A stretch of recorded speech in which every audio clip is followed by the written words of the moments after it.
Muito boa tarde a todos e a todas. Sejam muito bem-vindos e bem-vindas ao webinar sobre as crianças e jovens vítimas de violência doméstica e de género. Desde já quero agradecer a todas as pessoas que se inscreveram e que estão hoje a assistir a este webinar. Quero agradecer também às nossas e ao nosso palestrante por aceitarem este desafio e darem os vossos contributos para que a gente possa proporcionar um pequenino momento de partilha de conhecimentos. Assim, e de uma forma muito breve, vou explicar o que é o Equalab webinário que é onde se insere, portanto, esta webinar. E vou passar a apresentar a doutora Maria Clara Souto-Maior, de Portugal. Doutora Clara, muito obrigada por ter aceito o nosso convite. É sem dúvida um privilégio tê-la aqui connosco. É juíza e conselheira do Supremo Tribunal de Justiça, tomou posse no dia 26 de setembro de 2012. Foi também juíza do Tribunal Constitucional, eleita pela Assembleia da República entre julho de 2016 e julho de 2019. Doutora Clara terá 20 minutos para realizar a sua apresentação. Por isso, quando sentir que está, já pode começar. Muito obrigada. Muito obrigada. Em primeiro lugar, quero cumprimentar e felicitar a organização do webinar e todos os participantes, todos e todas os participantes. Eu vou compartilhar um PowerPoint para poderem mais facilmente acompanhar e depois colocarem as questões. Está tudo visível, não está? Eu vou começar por falar das crianças e dos jovens como pessoas titulares de direitos fundamentais, porque penso que todas as premissas, esta é a mais importante para tratar qualquer tema de violência contra crianças e jovens. As crianças são seres humanos em desenvolvimento, contudo não há uma noção de criança universal, é sempre uma noção contingente e contextualizada ou referenciada a um determinado ambiente familiar, social, geográfico, etc. A Convenção das Nações Unidas sobre os Direitos das Crianças prevê três grandes categorias de direitos fundamentais: os direitos de provisão, os direitos de proteção e, no que importa para aqui, os direitos de participação. E ainda também os direitos das crianças vítimas de crime à recuperação e à reinserção social. Todos estes direitos das crianças são direitos humanos e as crianças têm direitos humanos à luz também da Convenção Europeia dos Direitos Humanos e ainda à luz da Constituição da República Portuguesa. As crianças têm direito ao desenvolvimento integral, direito ao livre desenvolvimento da personalidade e a todos os direitos fundamentais que têm as pessoas adultas, embora sejam também titulares dos chamados direitos específicos em função da sua condição especial de ser humano em desenvolvimento que carece de uma proteção também específica. Mas para além dos direitos de proteção existem também os direitos de autodeterminação e de participação, que é insuficiente e incompleto analisar as crianças como sujeitos de direito, considerando-as apenas objetos de proteção. As crianças são sujeitos e têm direitos de participação ativa em todos os processos e decisões que lhes dizem respeito. A Convenção de Istambul, que foi ratificada pelo Estado português em 2013, prevê no seu artigo 31 medidas muito importantes de proteção para as crianças vítimas diretas ou indiretas de violência doméstica. Prevê que todas as decisões judiciais ou outras que determinem a residência e os direitos de visita das crianças em todas estas decisões judiciais sejam tomadas em consideração incidentes de violência doméstica. E que o exercício dos direitos de visita ou de guarda não comprometam os direitos e a segurança da vítima e das crianças. Portanto, esta norma é muito importante para fazer a ligação entre os processos crime e os processos tutelares cíveis. Isto porque existe uma tendência não só em Portugal, mas em toda a Europa e penso que em todo o mundo ocidental, para separar estes dois processos e considerar que a violência doméstica é um problema específico do processo crime e que nos tribunais de família regula-se apenas as relações jurídicas e o convívio entre pais e filhos, de acordo com um conceito geral indeterminado, que é o conceito de interesse da criança, sendo que na nossa cultura e em todas também as culturas ocidentais, o interesse da criança está muito identificado com a manutenção da relação com ambos os pais depois de um divórcio e com o vínculo biológico em detrimento da análise da qualidade do vínculo afetivo que intercede entre pais e filhos. Há uma expressão popular que reflete esta ideia, que é pai, mãe é mãe. E, portanto, independentemente do comportamento dos pais com os filhos, aquele estatuto jurídico e biológico de paternidade e de maternidade já lhes dá uma proteção específica, mesmo que não cumpram de forma perfeita ou de forma adequada os seus deveres. E no caso da violência doméstica, há um incumprimento de deveres, mesmo que a criança não seja vítima direta de violência física. E aqui é que está realmente o aspecto importante deste webinar, que é discutir qual o tratamento jurídico e qual o impacto da violência doméstica contra um dos pais, normalmente a mãe, qual o impacto desta violência sobre os filhos, porque são estes danos psicológicos que são por vezes negligenciados nas decisões judiciais. Portanto, há uma tendência para separar o processo tutelar cível de regulação das responsabilidades parentais e o processo crime, por exemplo, de violência doméstica de um dos pais contra o outro. Normalmente, no processo penal, há a aplicação de uma medida de coação, de proibição de contactos entre agressor e vítima, mas mesmo neste contexto assistimos a decisões judiciais nos tribunais de família que impõem o convívio da criança com o progenitor que está indiciado por um crime violento contra o outro.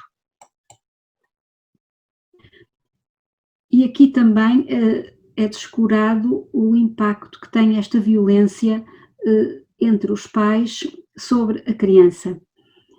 Ora, há numerosos estudos empíricos que demonstram que as crianças expostas à violência parental sofrem danos psicológicos graves, mesmo que não sejam atingidas por qualquer tipo de violência física direta.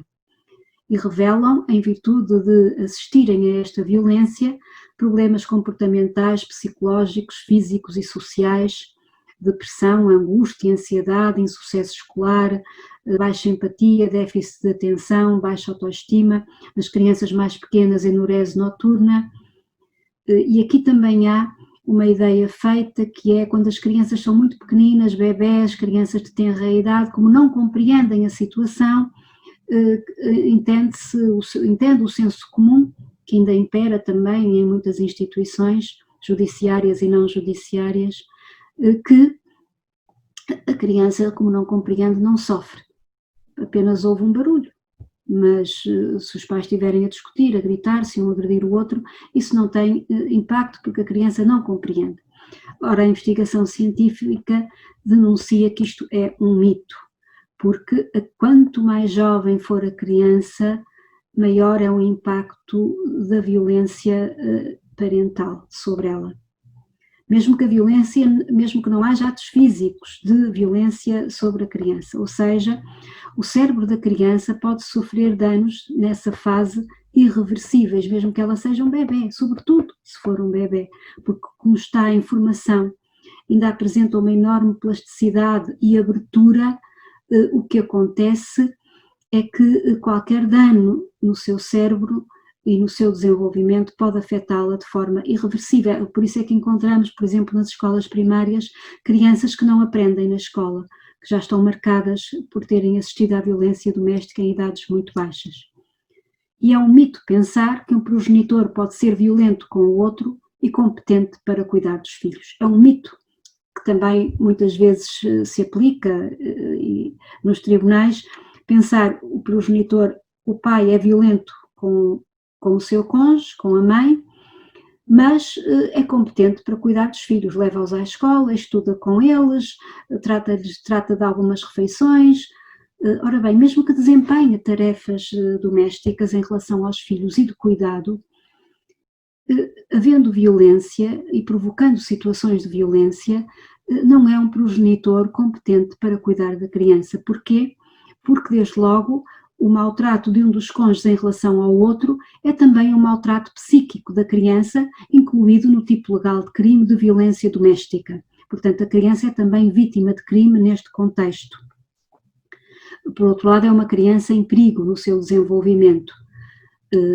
A Lei de Proteção de Crianças e Jovens em Perigo fornece uma base legal para considerar estas crianças em perigo, carecidas de proteção, porque são crianças que assistem a comportamentos, como diz a lei, que perturbam o seu desenvolvimento emocional e são crianças sujeitas a maus tratos psíquicos. Portanto, quando se decide a guarda ou as visitas destas crianças, o Ministério Público deve pedir imediatamente uma medida de proteção.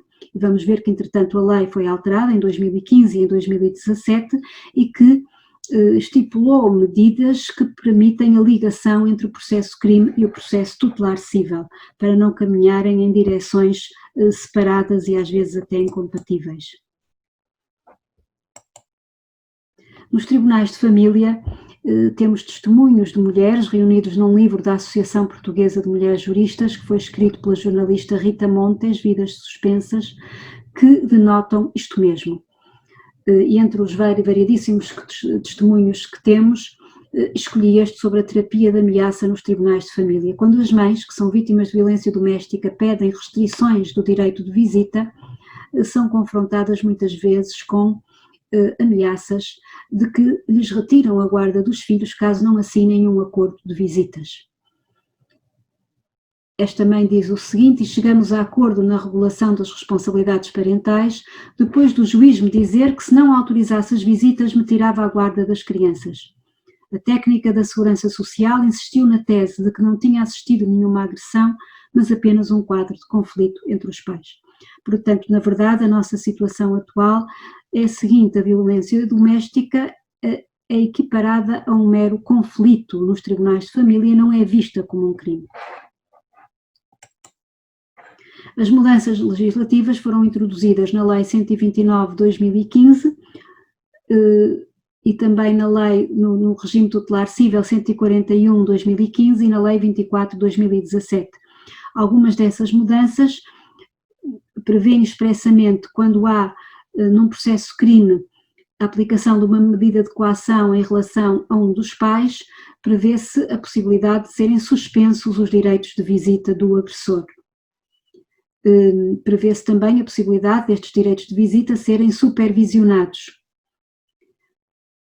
Por outro lado, a Lei 24/2017 veio também aqui proibir a utilização de métodos extrajudiciais de resolução de conflitos, como a mediação familiar, para situações em que está pendente um processo de crime de violência doméstica de um progenitor contra o outro.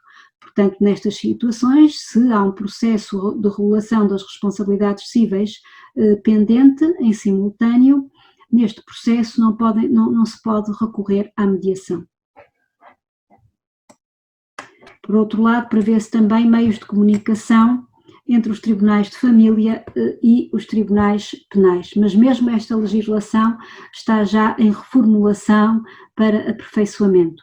Mas as medidas vigentes são as seguintes: havendo uma denúncia do crime de violência doméstica credível, é conferido, portanto, à denunciante o estatuto de vítima e, nesta situação, sempre que existam filhos menores, o regime de visitas do agressor deve ser avaliado, podendo ser suspenso ou condicionado nos termos da lei aplicável. Por outro lado, o Ministério Público, junto do Tribunal de Família, portanto, o Ministério Público junto do Tribunal Penal deve informar imediatamente o Ministério Público junto do Tribunal de Família de que está pendente um processo de violência doméstica e no Tribunal de Família o Ministério Público deve intentar um processo urgente de regulação das responsabilidades parentais em 48 horas. O Código Civil foi também alterado e aqui considero que esta inovação tem um efeito simbólico muito importante, porque até 2017 o Código Civil já sofreu várias alterações, mas nunca se referia à questão da violência ou do abuso intrafamiliar dos pais em relação aos filhos. Ainda havia a concepção de família idealizada, romantizada, e não se assumia que havia crime dentro da família. Ora, o artigo 1906-A do Código Civil vem precisamente para proteger as crianças vítimas de violência na família, dizer que o exercício em comum das responsabilidades parentais pode ser julgado contrário aos interesses do filho. Quem diz exercício em comum das responsabilidades parentais, evidentemente que esta expressão se aplica também à residência alternada ou guarda partilhada ou até às visitas, portanto ao convívio entre a criança e o progenitor. Se for decretada a medida de coação ou aplicada uma pena acessória de proibição de contacto entre progenitores, ou ainda, portanto, mesmo que não tenha sido aplicada de medida de coação, por exemplo, esteja apenas pendente um processo crime, ou se prove dentro do processo tutelar cível a ocorrência de violência, estejam em grave risco os direitos e a segurança das vítimas de violência doméstica e de outras formas de violência em contexto familiar, como maus tratos, abuso sexual de crianças. A Convenção de Istambul prevê ainda a criação de tribunais especializados em violência de género. Temos já um modelo do direito espanhol.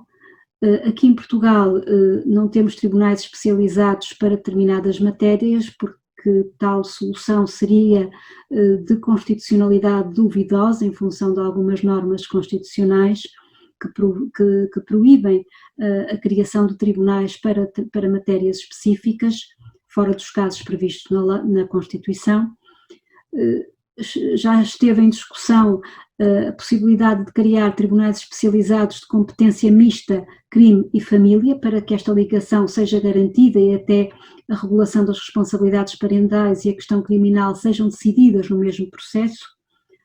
Contudo, esta ideia também não passou, mas está em curso a discussão de uma proposta que prevê que seja o Tribunal Penal, quando é apresentada uma denúncia por violência doméstica ou outro crime dentro da família, que seja o Tribunal Penal a decidir provisoriamente as responsabilidades parentais, tendo em conta todo o contexto daquela família e também o impacto da violência conjugal nas crianças, nos filhos, nos jovens e nas crianças. A lei também prevê em Portugal a formação especializada dos aplicadores da lei e de todos os profissionais que lidam com as vítimas, embora se depare constantemente com uma formação deficitária, porque a verdade é que a formação tem que ser dirigida a desconstruir preconceitos adquiridos na própria sociedade, nas próprias famílias de origem dos juízes e dos profissionais. Uma formação dirigida só a transmitir conhecimentos pode não alterar os quadros mentais e os preconceitos dos profissionais e dos juízes. Devia ser uma formação que, para além de desconstruir os preconceitos, por exemplo, levasse os profissionais que lidam com as vítimas fora do seu contexto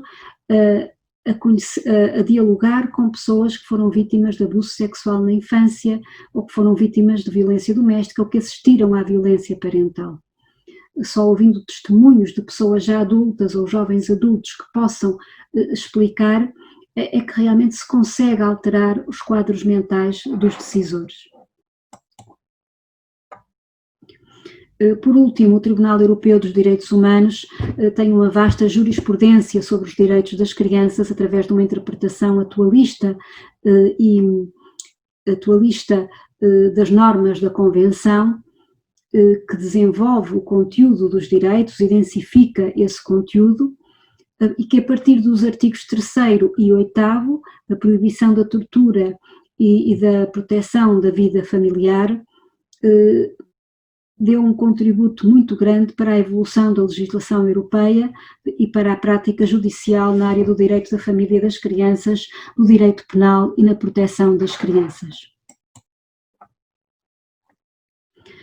O Tribunal Europeu dos Direitos Humanos qualifica a violência infligida no espaço privado, na família, como uma forma de tortura e, portanto, entende que as vítimas merecem a proteção do artigo 3º da Convenção, que proíbe qualquer forma de tortura, maus tratos ou tratamento degradante.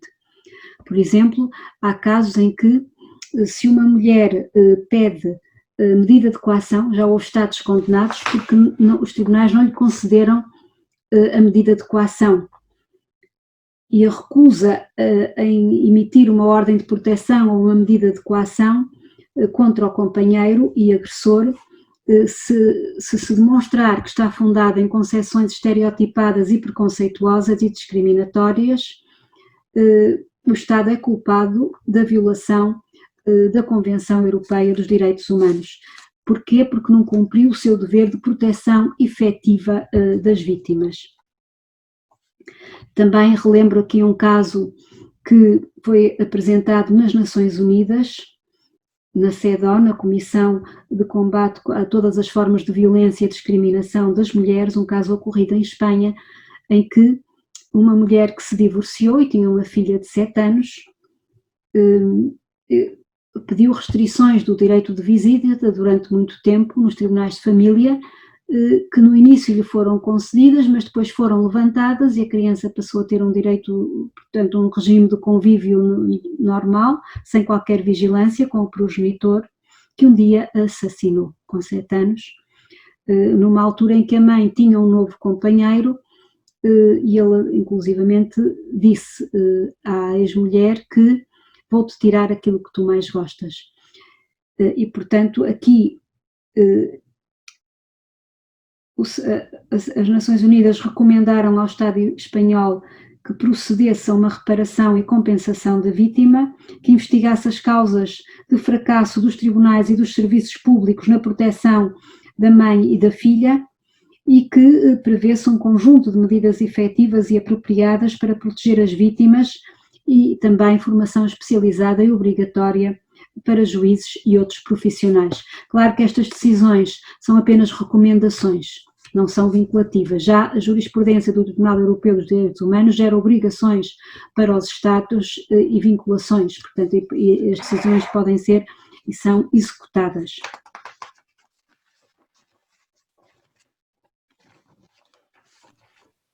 Doutora Clara, 2 minutinhos para terminar, por favor. Pronto, só para referir mais um caso, o Tribunal de Justiça da União Europeia, também um caso em que as crianças foram qualificadas como vítimas vulneráveis, com direitos a medidas de proteção, como a audição à margem da audiência pública, por exemplo, a audição para memória futura, e outras medidas de proteção e de prevenção da vitimização, que também já estão previstas na nossa lei. Na lei que consagra medidas de proteção e assistência às vítimas de violência doméstica, embora neste momento esteja em curso uma petição na Assembleia da República para que este estatuto seja alargado às crianças que assistem à violência doméstica dentro da sua família. E, portanto, então termino assim. Se tiverem alguma pergunta, só posso responder a uma, porque na verdade já são horas de sair. Peço imensa desculpa. Mas... Doutora Clara, muito obrigada pela sua apresentação. Foi sem dúvida bastante interessante ouvir tudo aquilo que tem partilhado connosco. Acredito que tinha muito mais para partilhar da sua experiência toda e agradecer-lhe realmente por toda a sua disponibilidade em estar connosco. Eu cumprimento os palestrantes, o Dr. Paulino, a doutora Soraya, a Renata Cardoso, a minha amiga Marisalva, também a doutora Valéria e todas as pessoas que estiveram aqui a assistir. Lamento muito, tenho mesmo que sair, mas gostava imenso de participar no debate e espero que haja outro num momento próximo. E muito obrigada a todos e a todas por me terem ouvido. Muito obrigada, doutora Clara. Foi sem dúvida um prazer e haverá sem dúvida as oportunidades. Muito obrigada, um abraço a todos.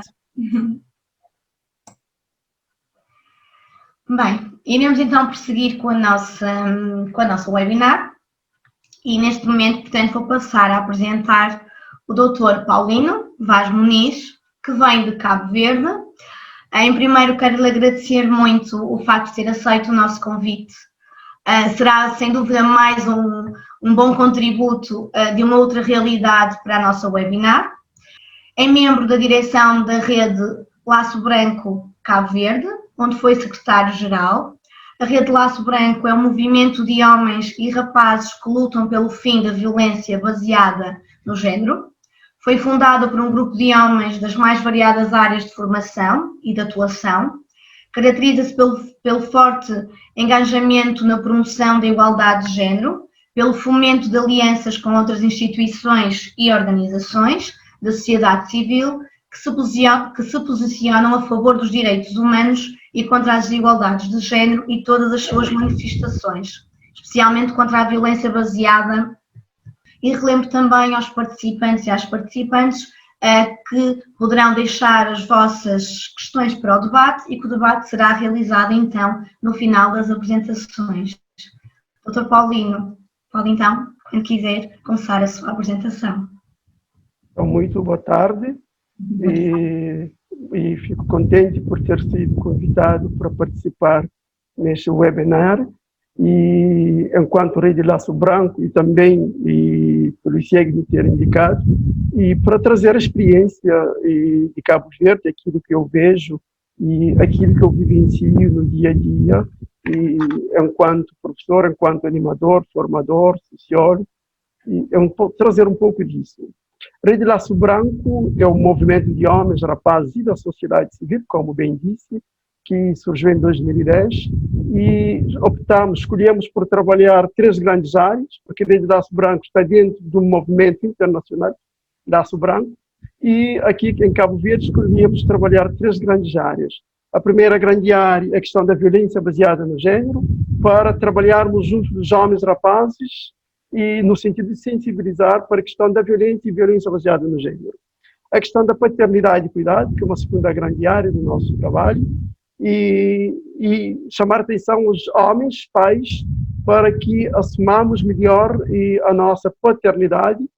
E a terceira grande área que é a do cuidado do homem. Ajudar os homens a entenderem o quanto nós, os homens, estamos a nos cuidar cada vez menos, porque temos mais homens nas prisões, temos mais homens a sofrer de acidente de viação, mais homens a sofrer de violência urbana, e, de uma forma geral, a esperança média de vida do povo cabo-verdiano para a mulher vai para 80 e para homens vai para 70.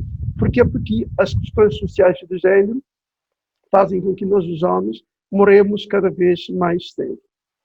Então, isso aqui é um pouco a apresentação da Rede Laço Branco. E agora queria trazer, entrando no nosso tema, que é sobre as crianças e os jovens vítimas da violência doméstica e violência de género. Na minha apresentação, vou trazer histórias que retratam a situação de violência, são histórias reais que eu tenho recebido ao longo do dia a dia. Num segundo momento, faria uma breve análise sobre os conceitos de género e da violência doméstica, porque cá em Cabo Verde trabalhamos violência baseada no género, e tanto no Brasil como em Portugal, vocês trabalham violência muito mais focada na violência doméstica e violência contra a mulher, que é um pouco, tem a mesma raiz, mas tem alguma variação. E também trazia aqui um pouco de áreas em que as crianças e adolescentes mais sofrem com a questão da violência aqui em Cabo Verde. Vai ser um pouco nessa a minha apresentação, durante os meus 20 minutos, penso que já gastei quase 5, não? E, para começar, trago algumas histórias que retratam a situação da violência, que muitas vezes nós temos dificuldade em perceber que estamos perante violência. E, ao atender uma adolescente de 15 anos, no gabinete de conversa reflexiva sobre casal e família, esta menina começou com esta frase: aquele diabo em que eu chamo de papá. Aquele diabo, aquele demônio cujo eu chamo de papá. Era uma menina que estava automutilando, de 15 anos, que tinha tido problemas e na escola, que já não estudava e que estava tentando suicídio com alguma frequência. Então, acabou chegando até mim. E foi esta frase. É uma menina filha de um polícia e com algum posto em cima dos ombros. E qual é o motivo? Ele matou o meu gato de estimação. Eu tinha 5 para 6 anos, o meu pai tinha chegado em casa zangado e por nada matou o meu gato.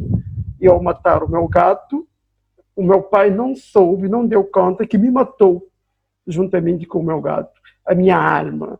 Por quê? Porque, segundo o relato dela, ao longo da sua vida, mudou o seu comportamento, tornou uma criança rebelde, uma criança com comportamento esquisito dentro da família, mas o pai talvez nem lembra de ter cometido este ato e a família talvez nem tenha dado conta deste ato. Para refletirmos se é ou não situação de violência e de que tipo de violência estamos a retratar.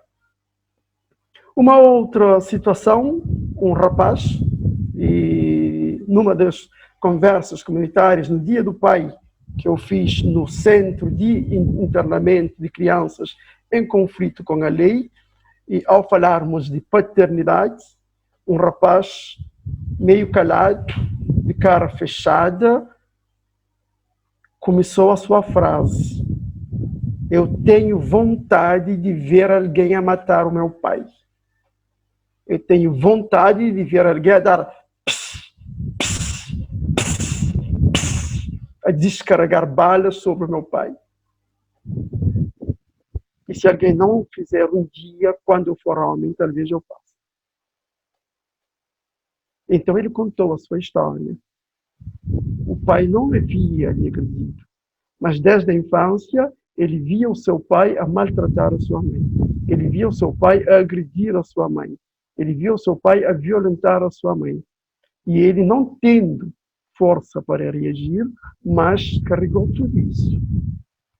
Diretamente o pai não lhe agrediu, porque o pai diz que lhe ama, o pai diz que gosta dele, mas ao longo da sua vida ele presenciou o pai agredindo a mãe. Será que estamos ou não perante uma situação de violência contra a criança? E uma terceira história. Um rapaz homossexual disse que a sua mãe lhe amarrava num poste, num pilar da casa, e dava o cunhado um chicote para lhe açoitar. E que esse episódio acontecia várias vezes. Por quê? Porque ele já tinha 13, 14 anos, não tinha características masculinas, aparentava com jeito afeminado, e a mãe então lhe açoitava, que era para deixar esse jeitinho de mulher.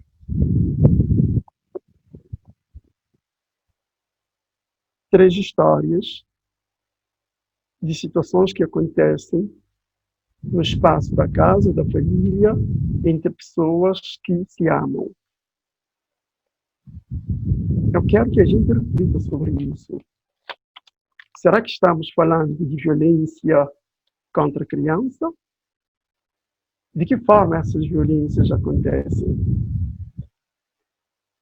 Para dizer que Cabo Verde, e nós trabalhamos a violência com base no gênero, e que a violência baseada no gênero tem a mesma essência da realidade brasileira, da realidade portuguesa, e que vocês trabalham basicamente violência doméstica e violência contra a mulher, e nós temos uma lei de VBG, Lei de Violência Baseada no Gênero, e que a gente tenta trazer a violência dos dois lados, ou seja, ver o gênero e entender que a violência pode acontecer tanto de homem para mulher como de mulher para homem, que a violência pode acontecer de homem para homem, de mulher para mulher, enquanto lei e enquanto crime de violência de gênero. E esta lei assemelha um pouco a Lei Maria da Penha, lei brasileira, mas já a Lei Maria da Penha foca basicamente na questão gênero, mas considera que a violência vem basicamente do homem para a mulher, e não vice-versa. Então, é um pouco essa diferença que existe entre a lei VBG e a lei Maria da Penha. E também, e tem o mesmo, as três, tanto lei portuguesa como lei Maria da Penha e lei cabo-verdiana, tentam retratar a questão do poder na esfera do relacionamento e o espaço da violência, que é o espaço doméstico, o espaço da família e da convivência, e a relação de afeto, de intimidade e de casamento associado a essas situações. Mas para dizer que aqui em Cabo Verde, o meu entendimento é que a violência acontece violência no espaço doméstico, e as crianças sofrem violência no espaço doméstico, e sofrem violência com base no gênero, que muitas vezes pode até ultrapassar o espaço doméstico, mas, infelizmente, no meu entender, o foco, a lente que a gente coloca para entender a violência vai basicamente na violência física. As pessoas, a média da população aqui em Cabo Verde, e a gente, se formos ver, inclusive, a nossa lei, temos uma lei que retrata 5 tipificações de violência, mas se formos ver o grosso de queixas, o grosso de condenações, vão para a violência física. As outras formas de violência são menos consideradas, e para mim, a violência física é a gota no oceano das outras formas de violência. Então, para mim, é importante que a gente perceba que as outras formas de violência que acontecem no dia a dia de uma forma muito grande e muitas vezes são invisibilizadas. Acabei de ministrar uma formação para homens e rapazes na semana passada, em que, ao fazer-lhes perceber a violência, todos disseram que para eles violência era basicamente agressão física, que eles nunca entendem que a violência psicológica e outras situações de violência sexual, à medida que a gente foi dando exemplos, eles foram percebendo que estavam perante, ou que já tinham vivenciado, praticado outras formas de violência, mas que a noção que eles tinham da violência para eles era basicamente violência física. Então, é um pouco isso que é importante que a gente perceba o desafio que temos na nossa sociedade. Trabalhar a violência, ou seja, ajudar as pessoas a entenderem os diferentes tipos de violência. Agora, eu gostaria de trazer aqui algumas áreas em que a violência, para mim, no meu entender, nas análises de experiência que eu tenho, a violência mais acontece. E algumas dimensões que a violência mais acontece ligado à criança e adolescente aqui em Cabo Verde. E eu destaco aqui a fraca assunção da paternidade. E a fraca assunção do pai na vida do filho.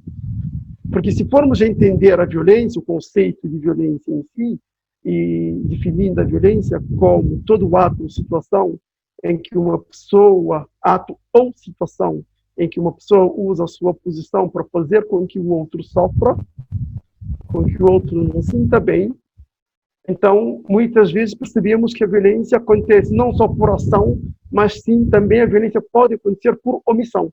Aquilo que eu devia fazer e que eu não fiz. E que traz danos, traz muito sofrimento para a vida de outrem, neste caso crianças e adolescentes, e que a gente nem visibiliza, nem percebe, e se estamos perante situação de violência.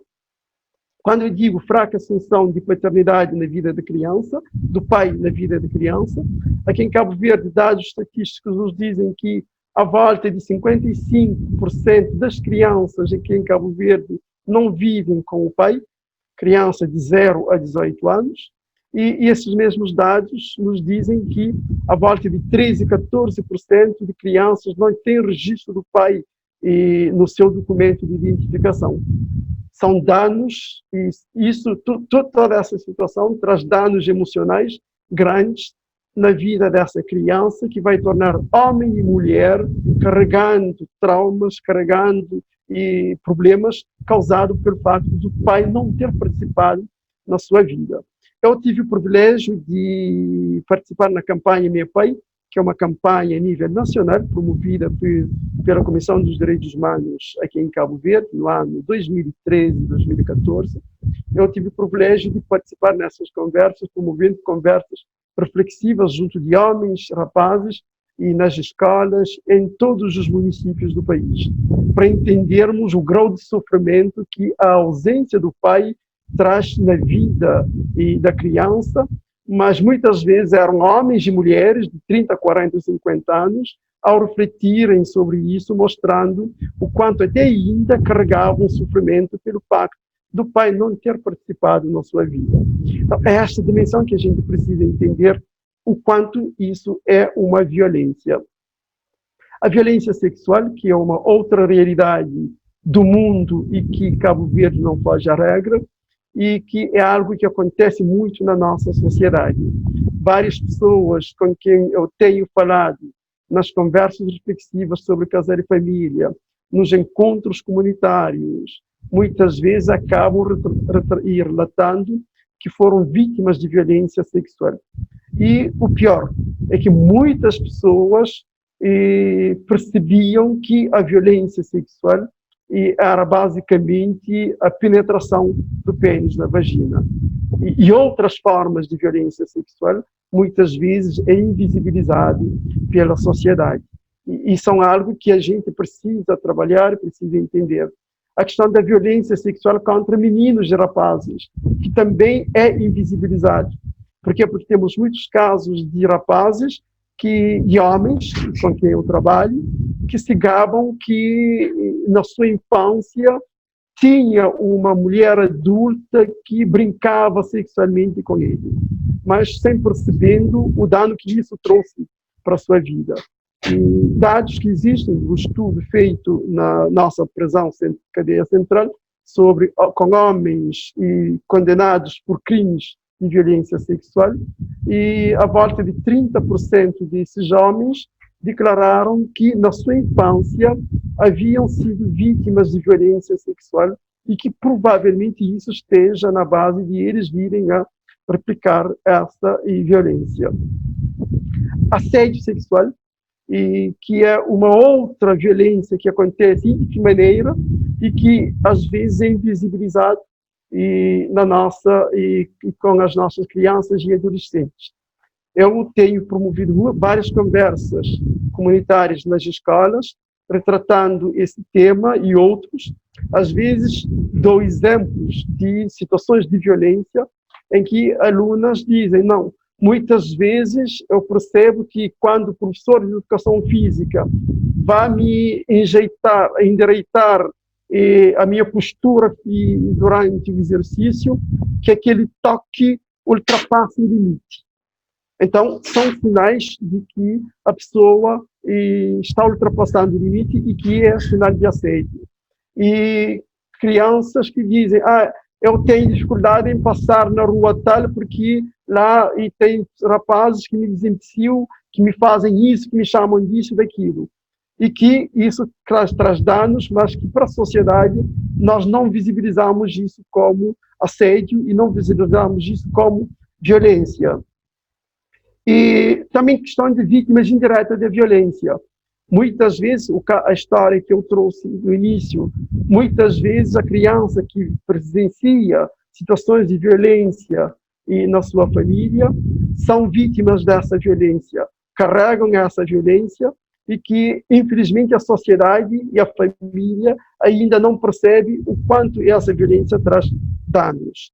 E violência no namoro, já para terminar, a violência no namoro, que muitas vezes nós também não visibilizamos, N situações de violência que as meninas sofrem no namoro, desde controle, desde e obrigação, pressão para a relação sexual e outros.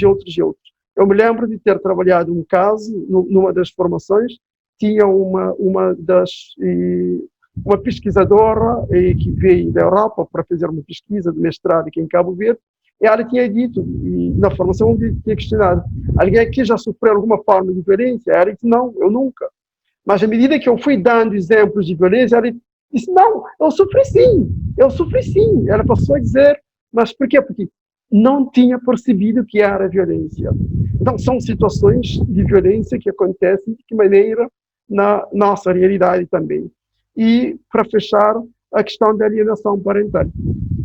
Muitas vezes, quando os pais brigam as crianças, muitas vezes, isso, para os pais, a gente está disputando a criança, mas os pais nem se dão conta do trauma que estão trazendo para a vida da criança.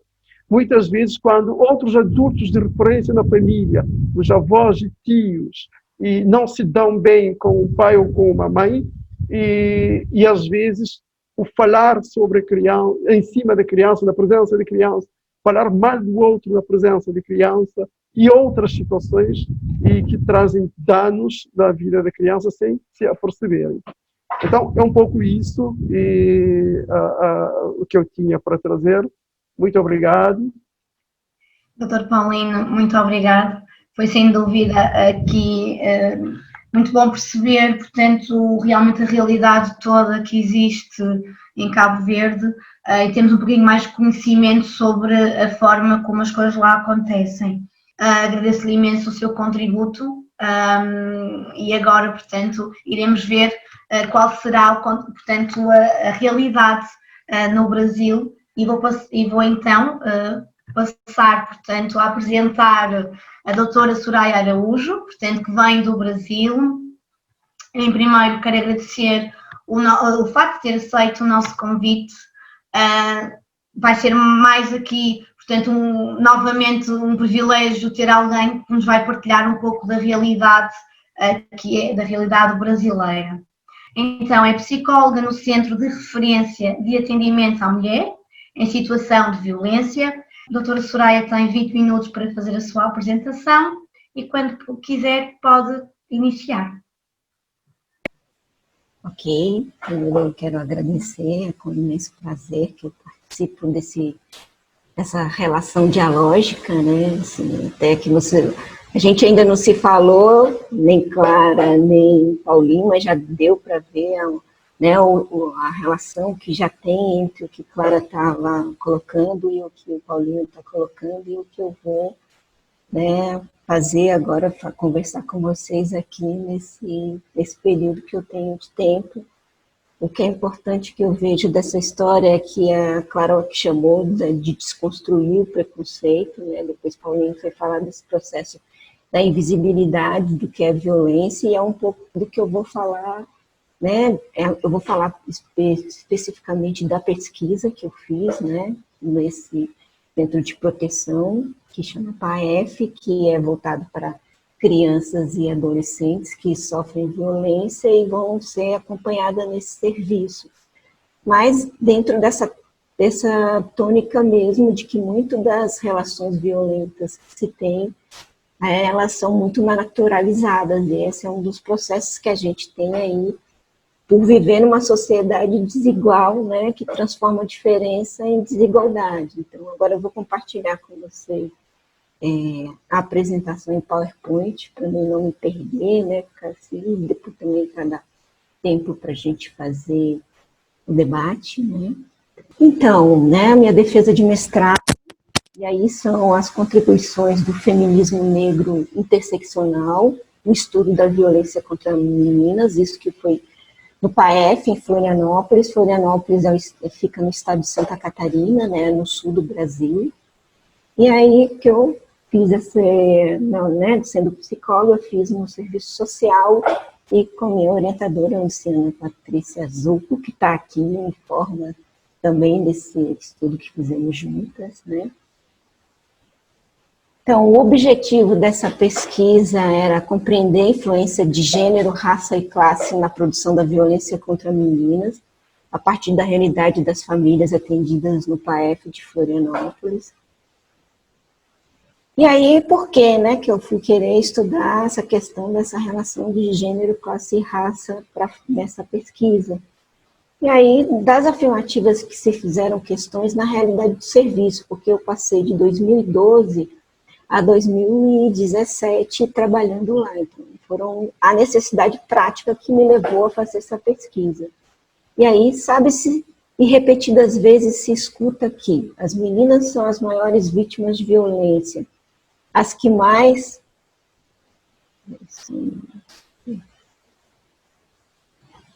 eu só minimizar aqui, porque está me atrapalhando. Pronto.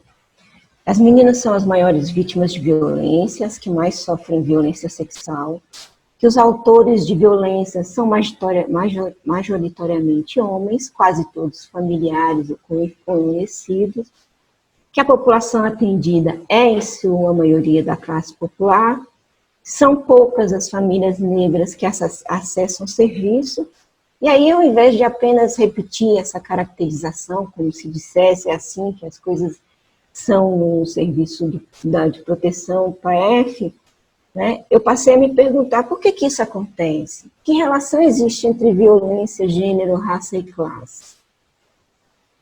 E aí, na construção da pesquisa, eu fiz um levantamento usando o portal de revistas da Ciel para saber assim, como que é que essa violência das meninas são estudadas, né? E a abordagem tradicional, ela orbitava em 3 eixos, que era sobre a tipologia da violência, muitas vezes eram os perfis, os comportamentos dos envolvidos, né, ou das vítimas, do autor da violência, e da sintomatologia de suas consequências. Então, tinha um caráter, né, no geral, quantitativo. E aqui não há uma crítica em relação a isso, mas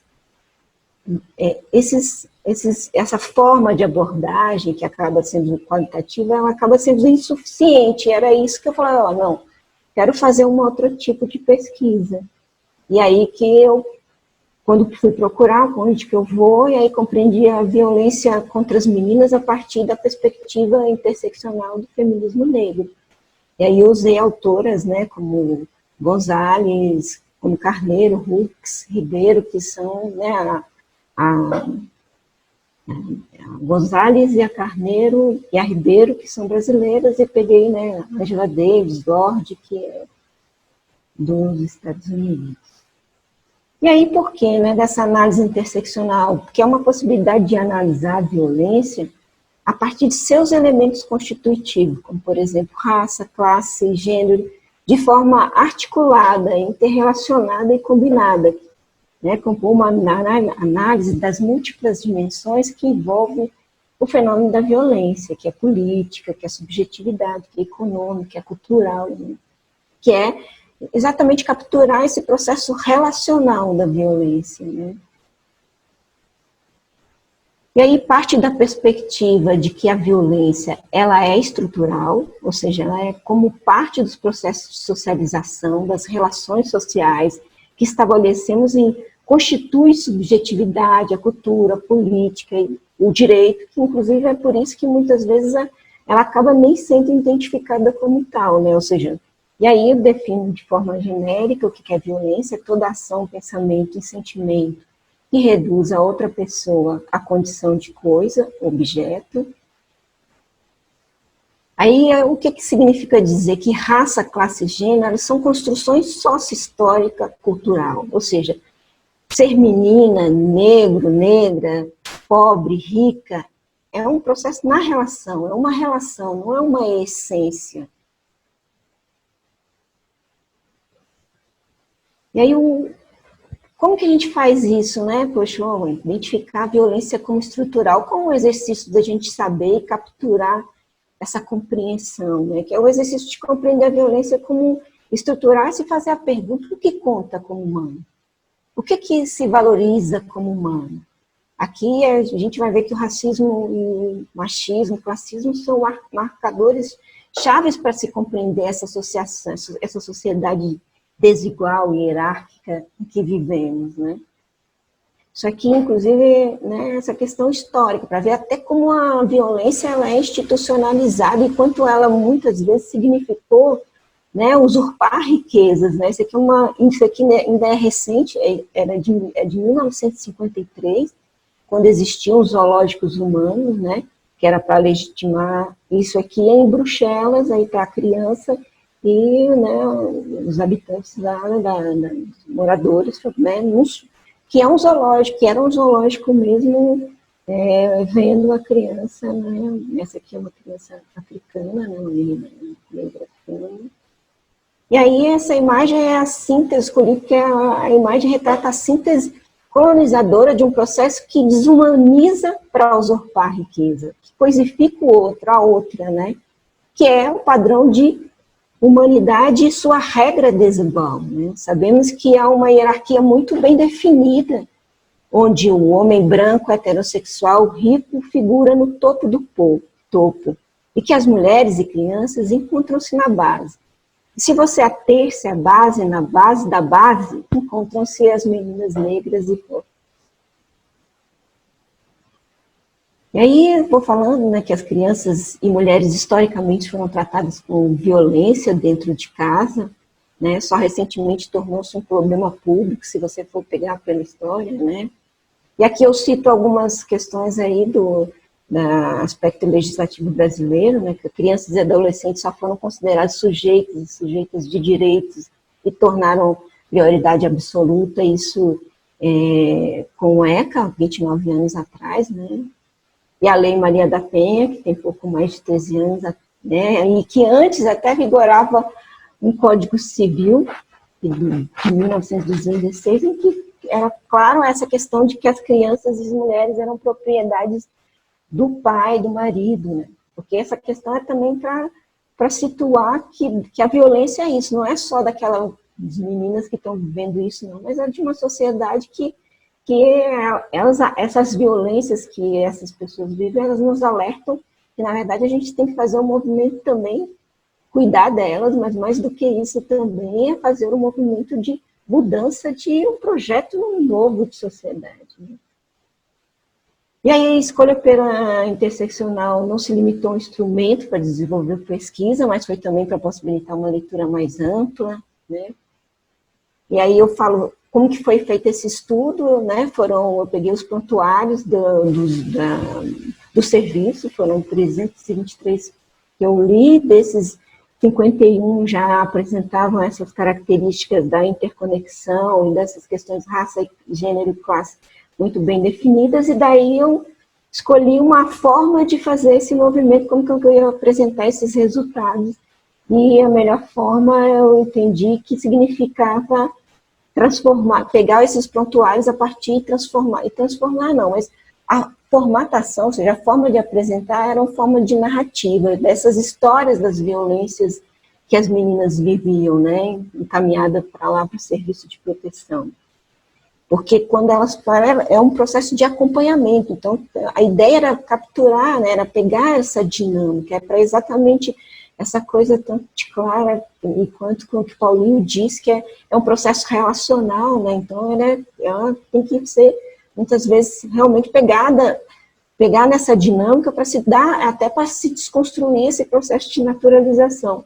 E lá, então, eu peguei as histórias para trabalhar, inclusive, para apresentar esse resultado, de forma também que as pessoas percebam, e a gente vai ver depois com os resultados, que tem outras questões também, que até os próprios pessoas dos serviços técnicos do PAEF também muitas vezes naturalizam processos que são de violência, né? Enfim. E aí é isso, né? Então, formas de história. Aqui eu já vou fazendo. Então, e aí vamos para os resultados, né? O que há realmente uma influência de gênero, raça e classe na produção de violência. E aí os estudos indicaram que sim, que há. E são processos, muitas vezes, né, de ordem de subjetivação também. Mas vamos lá, então. Dentro dessa questão, foi identificado, por exemplo, o lugar do cuidado como uma tarefa prioritariamente das meninas, do feminino, né? o quanto que isso, dentro do contexto, isso produz violência e muitas vezes nem é identificado. Muitas vezes o Estado, por exemplo, no Brasil, ele tem a população acaba não acessando creches, né? E aí depois quem fica muitas vezes sobrando para as meninas cuidarem de seus irmãos de uma violação de direito que é, inclusive, estatal, né? Que essas questões também que são, ou seja, esses resultados, essa forma de ver a violência, de entender como um processo que a gente precisa desnaturalizar, identificar, é para além, ou seja, às vezes também vinha o encaminhamento da violência citada ali no encaminhamento, mas tinha essas violências que não eram enxergadas e que foi identificado na pesquisa, né? Então, ó, culpabilização da vítima, né, no caso lá de pais, irmãos, né, enfim, quando as meninas são vítimas, quanto isso, esse processo mesmo de responsabilidade, olha, de você sofrer a violência, e particularmente a violência sexual, né, como as meninas, elas além de viver a situação da própria violência, ainda vive esse processo de ser responsabilizado pela violência que se vive, né. E aí um contexto intergeracional, que é o que você percebe, né, então, violências sexuais, né, no sentido de mãe, filha, e como essas histórias vão para a mãe, para a avó, né, também, assim, violências também de gênero, quanto isso também encontro, que é intergeracional, né, enfim. Então tem um caráter que é da construção mesmo. Assim. Aí do estado de violência, que eu também vou discutir dentro desse processo, como o PAEF é uma política pública, e é uma política pública que acaba quem acessa são a população pobre, então muitas vezes é o tempo que demora para ser atendida, né? Ou às vezes até a violência das próprias, por falta de realmente de capacitação, ou por falta mesmo de conhecimento dessas questões de atendimento na escola, na saúde, enquanto elas também muitas vezes reproduzem esses processos de violência que a gente pode depois em outro momento, né, na questão posso espalhar com mais detalhes para você. E aí é identificar que a condição de ser menina, a experiência da sexualidade é marcada pela repressão e controle, o quanto que isso aparece também. E eu também, como foi estudar a questão racial e o lugar da invisibilidade. Infelizmente,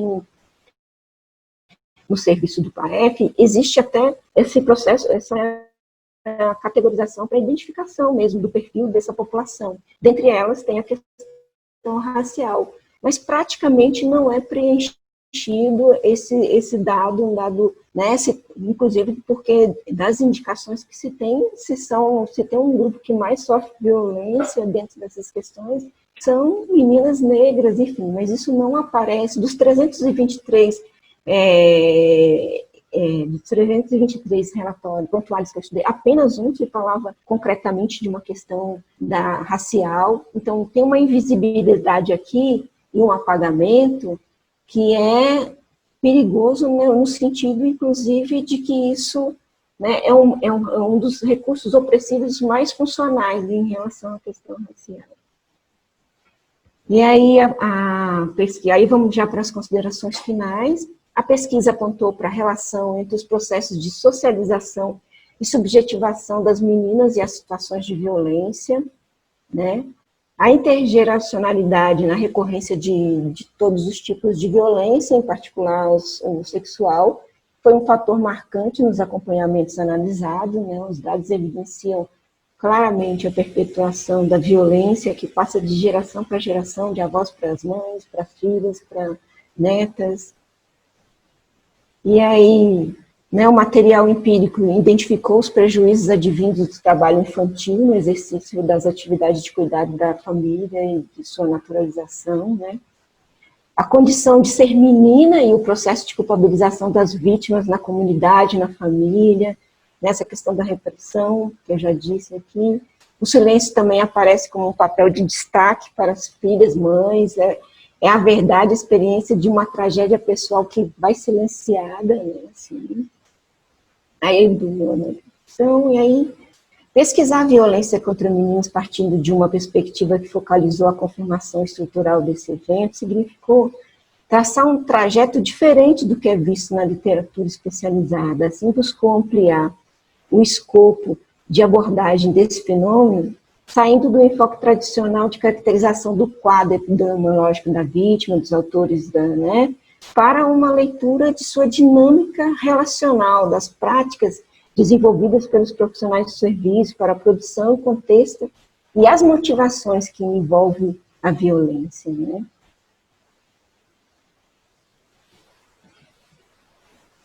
Deixa eu só fazer uma... Então, né?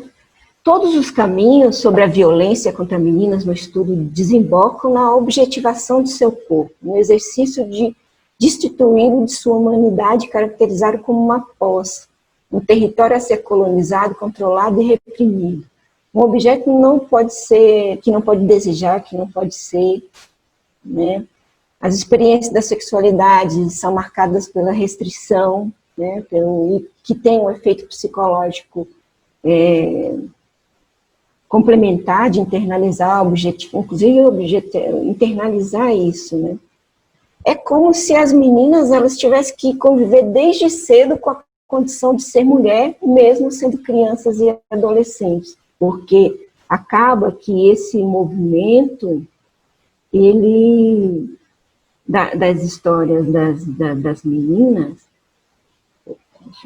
dessa história que as meninas vivem da história da violência, acaba sendo muito semelhante também, claro, com certas especificidades, mas você vê que desde pequena, essa construção desse processo em que, né, vão resultar nessas situações de violência tem muito a ver com os processos da situação. Enfim, eu vou encerrar por aqui nesse momento para dar espaço para o diálogo, que eu acho que é um processo muito importante e necessário. Doutora Soraya, muito obrigada por ter partilhado connosco o seu estudo. É sem dúvida bastante interessante.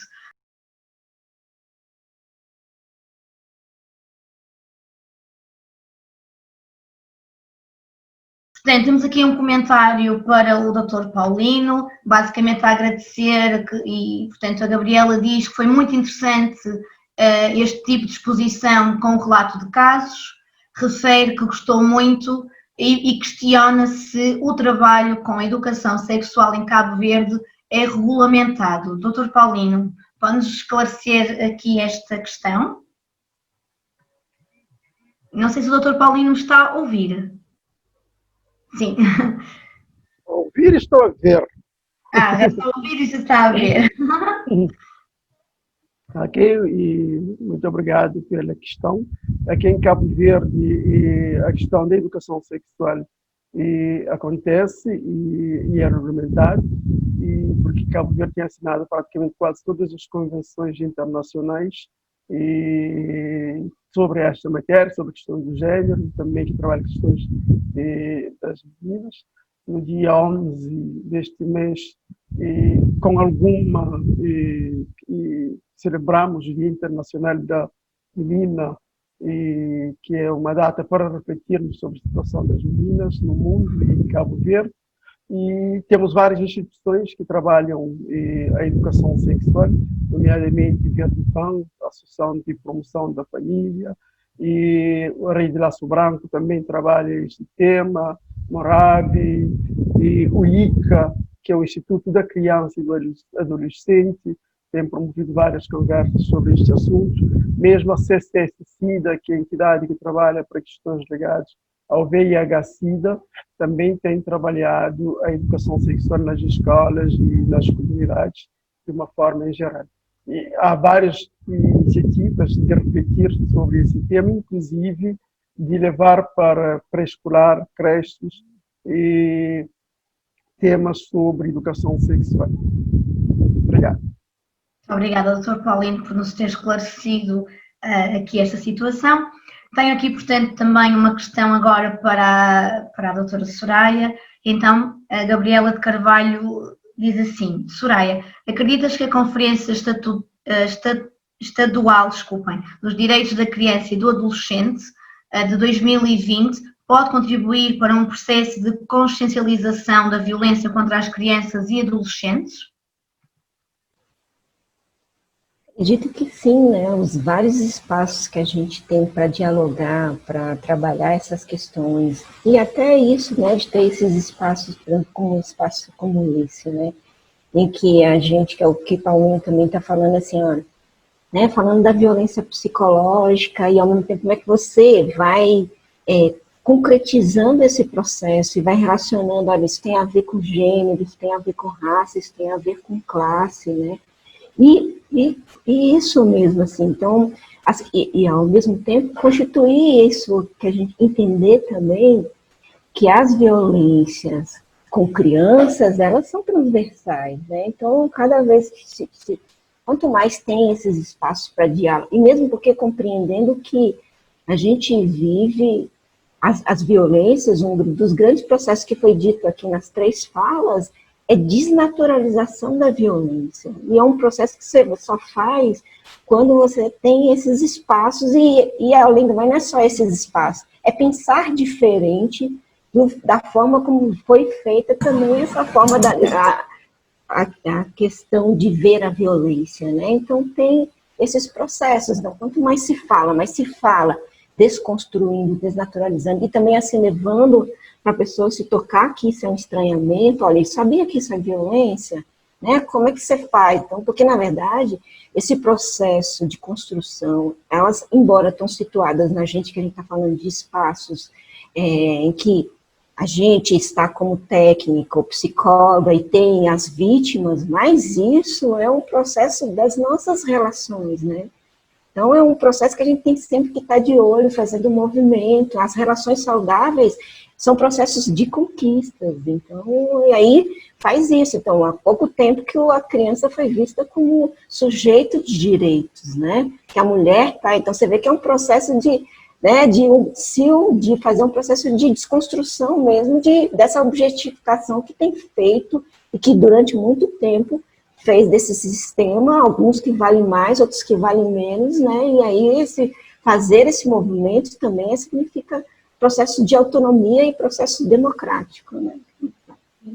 Doutora Soraya, eu entretanto vi agora também que surgiu um comentário no sentido desta questão que eu lhe coloquei, e se calhar para ficar mais perceptível o que é, importa-se de nos poder explicar assim de uma forma simples o que é então esta Conferência Estadual dos Direitos da Criança e do Adolescente, portanto agora de 2020, portanto o que é que implica, o que é que traz de novo, se é que, portanto, de uma forma assim mais resumida, se dá para, portanto, nos explicar o que é que, para quem não tem conhecimento.